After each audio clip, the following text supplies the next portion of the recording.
You've been showing up, putting in the work, and waiting for someone to notice. But promotions don't just go to the hardest worker anymore. They go to the best leader. You know you have the potential. You just need someone to show you how to lead with confidence before you even get the title. And that's exactly what you'll find in the book, Leadership on the Rocks: How to Survive, Adapt, and Succeed in the Wilderness of Leadership. In this book, I'll help you build the mindset, skills, and systems to stand out, get promoted, and actually enjoy leading. Because leaders aren't born, they're built. So start your climb today at leadershipontherocks.com and get the book or go for coaching. Life is lived in many layers where horror and joy coexist. Struggle and success reconcile, and the good cannot be separated from the bad. Ooh. And each layer is laid upon that previous layer. It's a chorus of lessons learned, hardships endured, and joys experienced. This is the Leadership on the Rocks podcast, where we equip and empower leaders like you to thrive in and create harmony between your professional and personal lives. I'm your host, Bethany Reese, and in today's episode, we're going to be talking with Gladys DeClouet about what it takes to break barriers, lead with resilience in the face of challenge, and build a leadership legacy that lasts. Gladys DeClouet is a former senior executive with an exceptional record of running multi-billion-dollar businesses. She forged a pioneer path through the oil and restaurant industries. She led divisions at major corporations such as British Petroleum, Burger King, and Jack in the Box to financial growth and strategic success. Gladys began her professional career with Conoco Oil as the first female engineer in offshore oil and gas exploration and production, and continued to open doors as the first female or first Black female to achieve positions throughout her career. Gladys is a respected leader, recognized for her integrity and ability to attract and develop superior and diverse teams. She is passionate about mentoring and sharing her knowledge and experience with others. Her influence extends beyond business achievements, as evidenced by her features in Black Enterprise magazine, where she was recognized among the most powerful executives and women in business. Her educational background includes an MBA in Finance and Investment Banking from the University of Wisconsin-Madison and a BS in Mechanical Engineering from Tuskegee University. Actively involved in her community, she has served on several boards. She enjoys music, dancing, and traveling, integrating personal passions with a profound professional legacy. Gladys has since retired and lives in her home state of Florida. Welcome to the Leadership on the Rocks podcast, Gladys. I am so excited for you to be here. Thank you so much, Bethany. Gladys. I'm happy to be here. Oh, me too. I am inspired. Everyone listening to this knows I love history. I have a history degree, and you, ma'am, are historic, right? You're the very first female engineer in offshore oil. I mean, that's not only impressive, that truly is historic. I can't even believe that I get to talk to you. I'm so excited. Again, thank you so much. I'm honored to be here and get a chance to talk to your audience and share some of my story with them. Well, I'm excited for that story, and let's just dive right into it. You have written a book. It's called A Layered Life: Breaking Barriers as a Trailblazing Black Woman in Corporate America. And it's both a leadership story and a leadership call to action, I think. Before we dive into all that leadership goodness, can you kind of tell us what you mean by layered life? Core theme in the book and what I've learned in my life is that life is lived in many layers where horror and joy coexist. Struggle and success reconcile, and the good cannot be separated from the bad. Ooh. And each layer is laid upon that previous layer.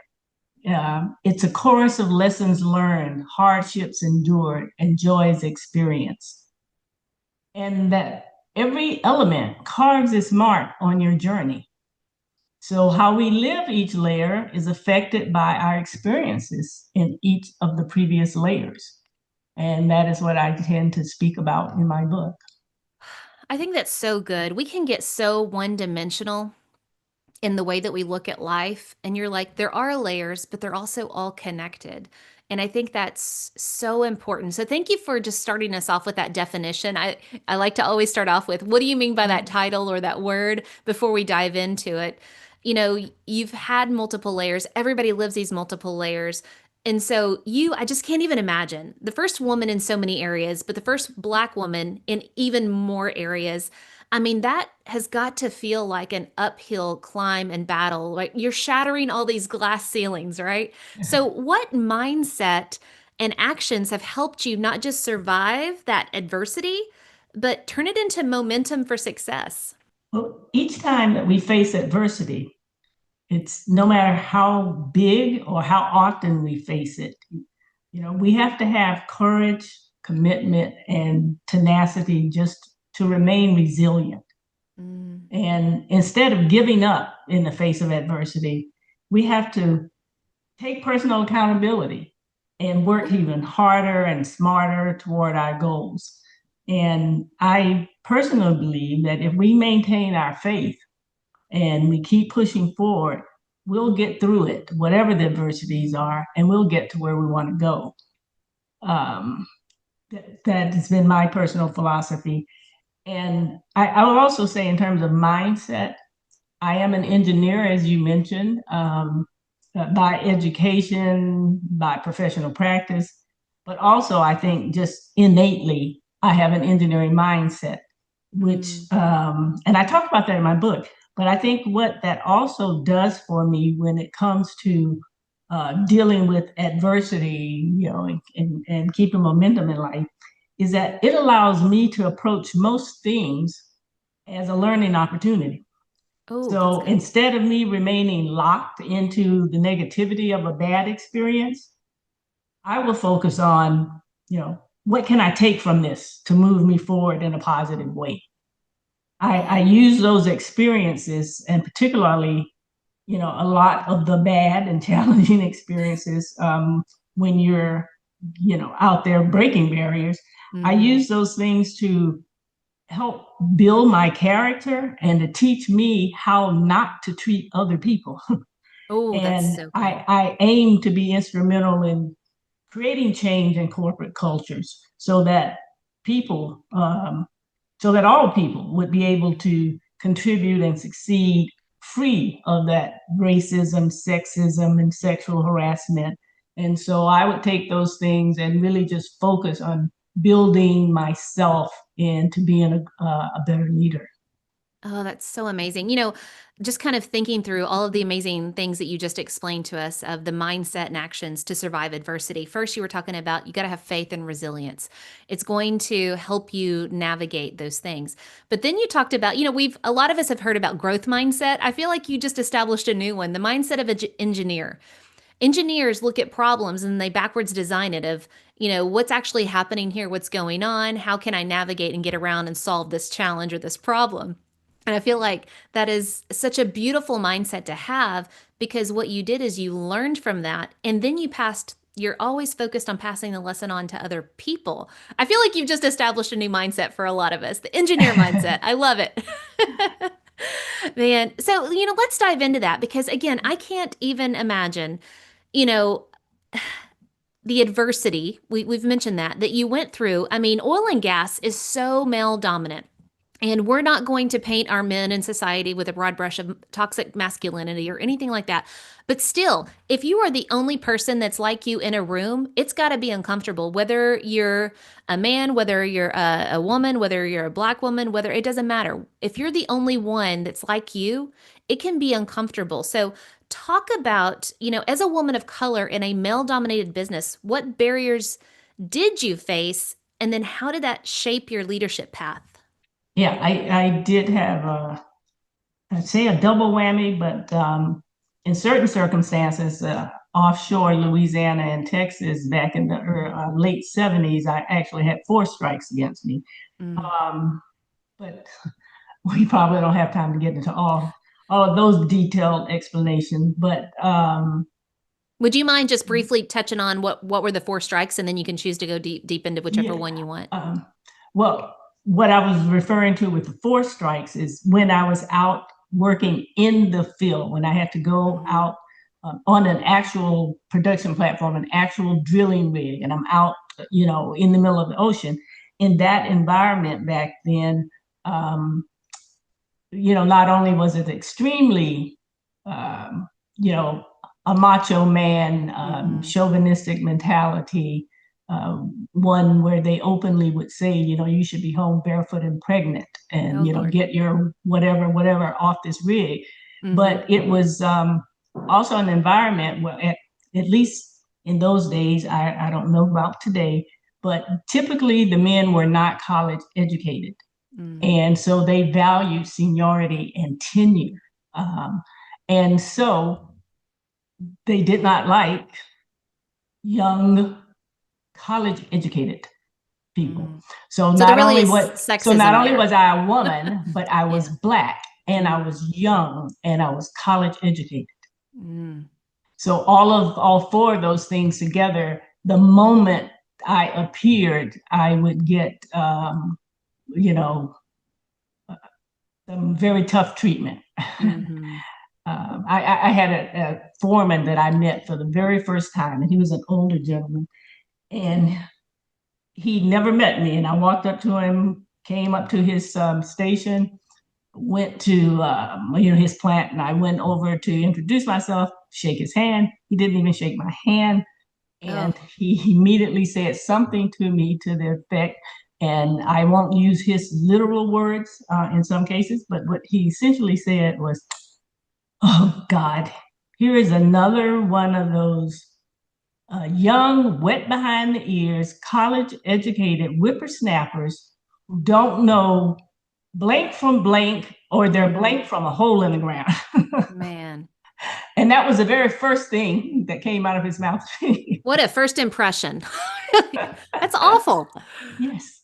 But anyway, so, but being a woman, clearly, because if there was an industry in the world, like you said, not about people bashing and industry bashing, just statements of reality.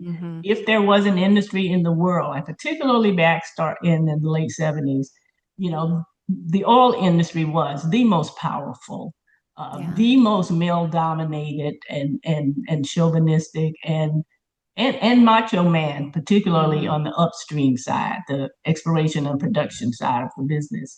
And so anyway, being as a Black woman, in addition to the sexism, the sexual harassment, the intimidation, just because I was female, I also faced racism directly in the workplace, but also in my personal life. And what you have to appreciate there is that indirectly adds to the challenges in your work life. And, and during that time when I was in exploration and production, there weren't even bathroom and sleeping accommodations for females yet. Wow. So I was routinely placed in environments of intense, openly blatant sexual harassment and intimidation tactics, where literally at times I feared for my personal safety. But I'll also share just some common issues that I face with racism and sexism, because they tend to share these in common, is that the attempts at dismissal, the perpetual assumptions, the comments and the actions that are intended to make you feel as if you hadn't earned the right to be there and that you don't belong there.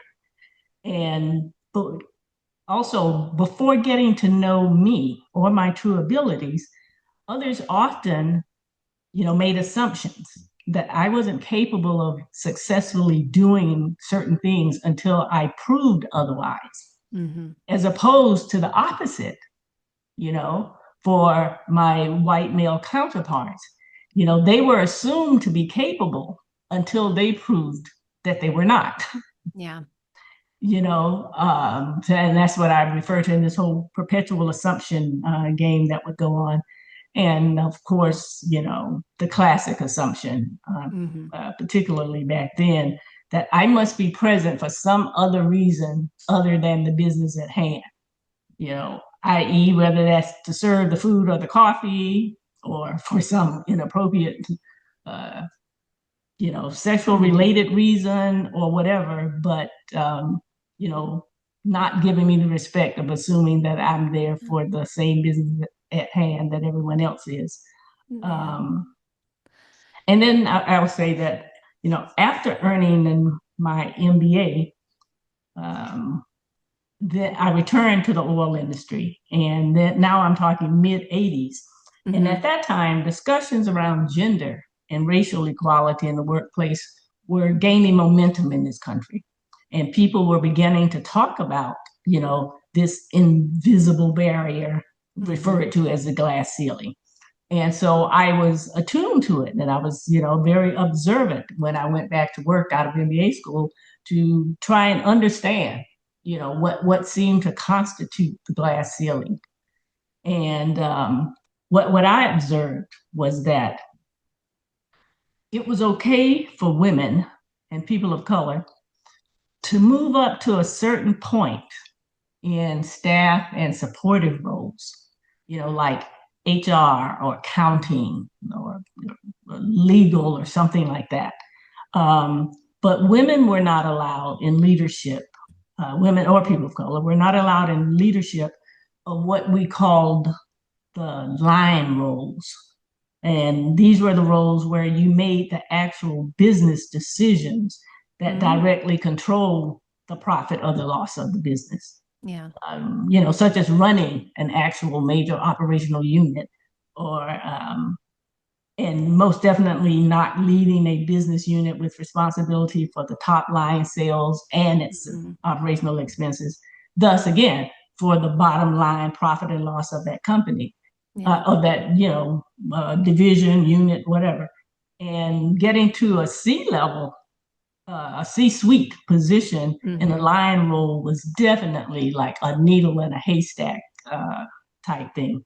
So I guess I said all that to say that this had a big impact on me and on Mhm. shaping my leadership path, because it made me set my target on breaking that glass ceiling. I Mhm. wanted to become the leader of major money making business units. So that became my goal and what I was driving for and Man. my motivation. Just listening, and thank you for sharing your story. It is so important for us to know what, the people before us have gone through. One, we don't want to repeat the bad aspects of history. But two, like as a trailblazer, and Gladys, Miss Gladys, you are a trailblazer. All of the pricks, the thorns, the threats, the demeaning of your identity as a human being, you know, all of the things that you endured to then take the machete and carve that trail so other women and other Black women can follow behind you in that. Like, thank you for your resilience, your toughness, your determination, because it's so important that you carve that path so that we can follow. Because as you were talking, I'm like, you know what? You didn't start out with a glass ceiling. You started out with a concrete ceiling, and you just was beating on that thing until it crumbled, and then you noticed the glass, and then you broke through that. I feel like you went through multiple layers there, as you were walking through those decades. And it's just so important that we today stop and take a look and recognize the giants that we're standing on the shoulders of. And you, ma'am, are a giant in this regard. And I just so appreciate you not giving up. Despite all of the things going on in society at the time, you talked about sexism, racism, not only at work, but also just in society in general. You were fighting this on all fronts and all battles. And look at what you've done for us today. And it's just such an amazing thing. If you're enjoying the Leadership on the Rocks podcast, be sure to subscribe and follow so you don't miss a single episode. Also, be sure to rate the show. We hope to earn 5 stars in serving you in leadership, and through your ratings, it'll help us get the word out about what we do here at Leadership on the Rocks. Now, back to the show. So, as we shift now, let's talk about, I love the title of your book. I love the concept of it, the layered life. You know, you said we have different layers in our life. We have the career, the family, the personal hardship, and it everything kind of affects the way that you lead and it helps you adapt. So, can you dive into that a little bit more? How have those different layers of your life, the career, the family, the personal hardship, shaped the way that you lead and adapt the environment that you're in? I would say that the layers of my life, and of course that means the good and the bad, because Mm-hmm. that's the thing about layers. We can't separate if you're a human being, you're gonna have layers, and you're gonna have the good and the bad, and the ups and the downs. Um, and I would say the layers of my life allowed me to see what I was actually capable of accomplishing when facing obstacles. And that helped me to build my own personal confidence and empowerment. And then that helped and allowed me to face new obstacles without unwarranted fear. I'm not saying without fear, but Mm-hmm. without just overly, you know, being afraid and crippling or stopping myself from moving forward. These layers also help me recognize, my personal worth beyond job titles and job descriptions, so that I was able to, you know, enjoy and have satisfying happiness and find joy in life as well, even if there were times that I'm frustrated in the work world or Mm-hmm. in my career. And but I was still, know that I was a full person. I had things to offer the world besides what job, what position I was in.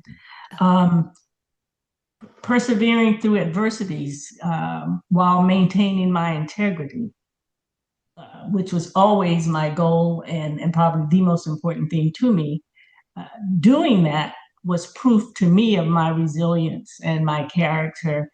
And it also taught me along the way empathy and Oh, yeah. compassion, and shaped me into the person and into a leader who values diversity and inclusion, Mm-hmm. and also know how to build high performing teams.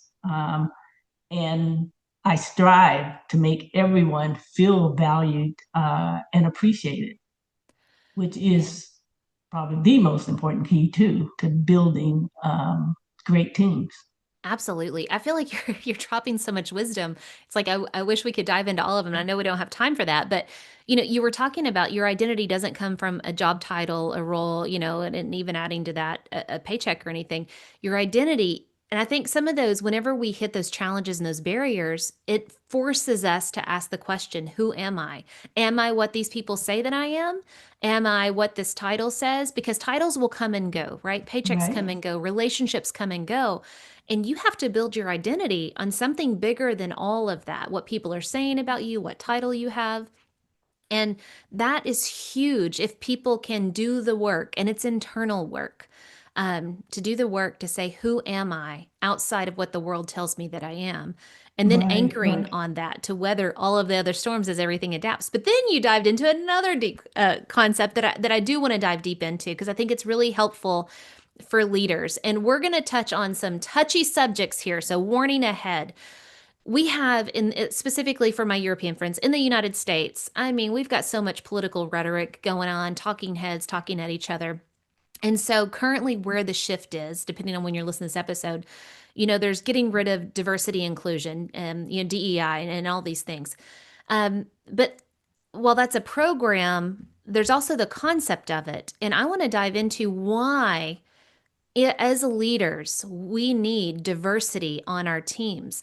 And diversity, so many people will go to the political aspect of, I need check boxes of specific, sex, specific race. And what I'm talking about is diversity of skill set and yes, cultures and thoughts and skill sets and all these things. If I hire a bunch of white middle class women, which is kind of what I am if you want to put me in a box, then they're all going to have the same thoughts and we're not going to be a very good team.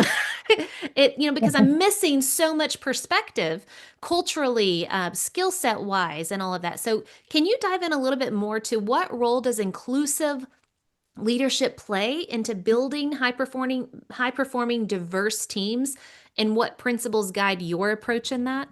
I actually attribute, you know, my track record of sales and profit and personal success in corporate America to that ability to build high performing teams. And that to me, that was not just from, the ability to identify, attract, and nurture high caliber individuals, which you must have on a high Mm-hmm. performing team. But it also came from my deep rooted belief in the power of inclusivity and mutual trust and respect. I believe that the more diverse your leadership is, the broader your perspective and the richer are the solutions that Mm-hmm. you come up with.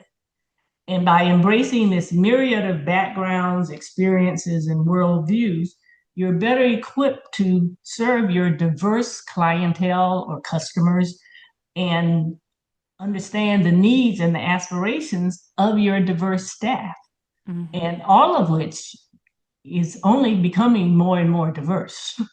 Yes. And so, I think that all leaders need to know how to manage a diverse workforce in this diverse world. Yeah. And to do the best job of that, my personal philosophy around it is that you have to make everyone feel valued and appreciated. And you have Mm-hmm. to demonstrate that mutual trust and respect. It's not a one-way thing to the leader or the boss. Yeah. It's, you have to respect your employees, and you have to earn their trust Mm-hmm. through your own behaviors. And the matter of fact, I said respect for a leader is earned through unwavering integrity and active compassion and consistent performance. And so, I think leaders need to understand that talent transcends racial, gender, religion, or whatever boundary you want to put out Mm-hmm. there. And I also think is important in today's world and the current climate in this country that leaders really gain a clear understanding around diversity, equity, and inclusion. And the fact that it's not about giving certain people an unfair advantage, but Mm-hmm. instead it's about providing everyone with that same level of support and opportunity based on their performance, which Mm-hmm. historically had not been the case. Yeah, such wisdom. And, I feel like you just tied the two together. As we talked a little bit about identity, who am I outside of the titles and things like that? Part of knowing your identity is what you're good at, what you bring to the table, but also where your blind spots are. I have a limitation, a constraint in this area, this area, this area. I need to go seek out who has that and then cultivate them, right? Build up their skill Mm-hmm. sets because I need them on my team. And I love how you were talking about being so active in noticing other people. Notice their skill sets, notice their natural talents, and be sure that you take off your glasses looking for people like you to say it transcends all barriers, all boundaries that you put out there. So take off your like I don't know, like the horses have blinders on, take off those Right. Mm-hmm. blinders, be intentional in looking for that. But I think it does start with a strong sense of self of I can't do it all and I'm not good at everything. I need a Right. lot of other people who think differently, bring different perspectives to the table. But then when you bring them to the table, they're not they're not going to share. They'll be like, arms crossed sitting back until they know that hey, this is a safe place where I can bring a different perspective. I Right. can mention something that the boss doesn't see without being broken down, right? So you've got to make it that safe environment to have real honest conversation to get all their perspectives. I feel like you're And hitting like all the major topics of just listen to Miss Gladys, y'all, and you will understand how to be that leader. Now, you yeah. mentioned one other thing that I want to dive into. You mentioned integrity. And I just, oh, Integrity is so important. Now, can you give us your definition of integrity and then what you mean by why you have to have integrity in your leadership? Well, integrity is being honest, um, standing on moral principles, and doing the right thing, and believing in yeah, in doing the right thing. Mm-hmm. Um, and I believe that, and it's that thing that makes you able to look at yourself in the mirror when we were discussing earlier about who am I outside of XYZ? You want to be someone that you're proud of and happy to look in the mirror to look back at you. And I believe that being a person of integrity is how you actually earn and maintain the trust and respect of others. Mm. And it's the key to being, a good person, a good team member, a good leader, and a good friend. And it also keeps you from getting pulled into other people's unethical games. Oh, And that's in the good. work world, this happens around us all the time. Mm-hmm. And lastly, I'll say on integrity, I think probably most importantly, it's the key to loving and respecting your own self. Mm. And if you don't do that, nobody else is going to do it. So true. So true. Man, Miss Gladys, thank you so much just for sharing all of your wisdom. And thinking about all the things you've shared, what are some key takeaways that our listeners need to apply to grow in their own leadership? So if you can say, hey guys, here's a quick recap of what's most important, what would be that key takeaway? My advice is slightly different if you're already in a leadership position Mm-hmm. and trying to be a better leader, or if you're, like entering the workforce trying to become a leader. Oh, give us both because we have listeners on both sides of that. Okay. Um, I mean, if you're in a leadership position already, earn the respect through that unwavering integrity, compassion, and consistent performance. Make everybody feel valued and appreciated. Demonstrate that mutual trust and respect. Understand talent transcends gender, racial, religion, and other boundaries. Mm-hmm. And I would add, do not abdicate your responsibilities as a leader. Didn't talk about that, but Ooh. you've got to stand up for your employees and your team members. You got to make the tough calls and hold people accountable and ensure a safe environment for your team. Respect and appreciate the knowledge, experience, and the strengths of others, and you provide opportunities for them. I meant to mention that earlier. Provide opportunities for them to optimize their contribution. So don't just recognize the talents in other people, but allow them opportunities to develop and utilize and contribute with those talents. And remain resilient. And lastly, live and win with integrity. And And if you're not in a leadership position yet and you're entering the business, or you may be trying to trail a new path or a new thing yourself, or not, but again, first step is back to earning respect and support of others, but this time by consistently demonstrating the value that you bring to the team and the organization so people can see that. mm-hmm. Make sure you dot your I's and cross your T's and deliver top quality work. And stand firm to get your input heard in your meetings and your discussions. And pick your battles.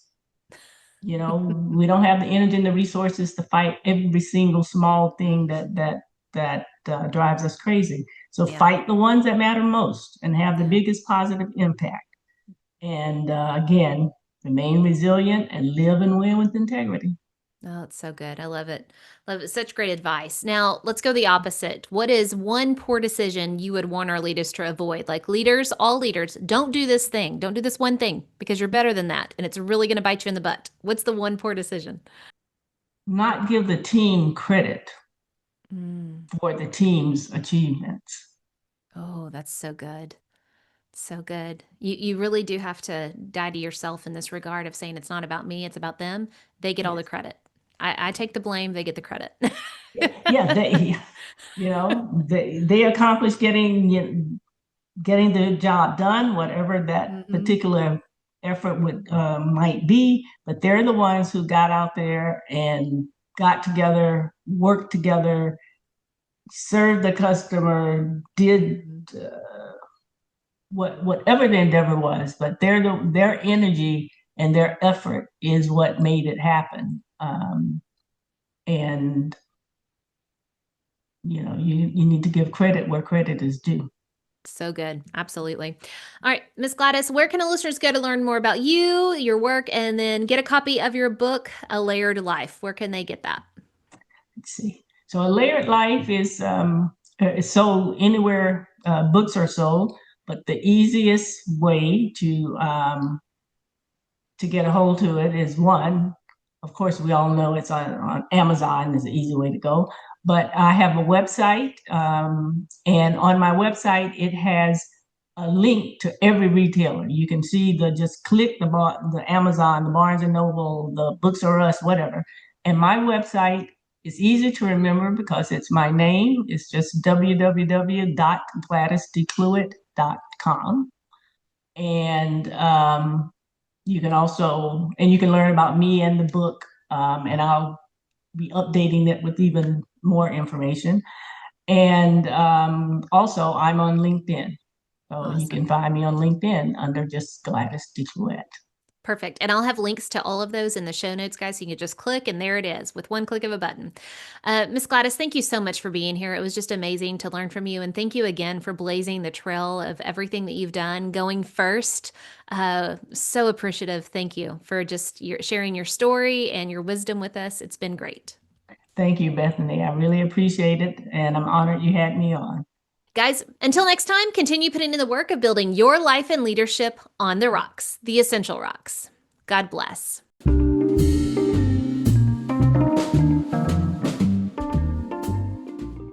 Remember, the most essential rock you can build your life and leadership on is the rock of Jesus Christ.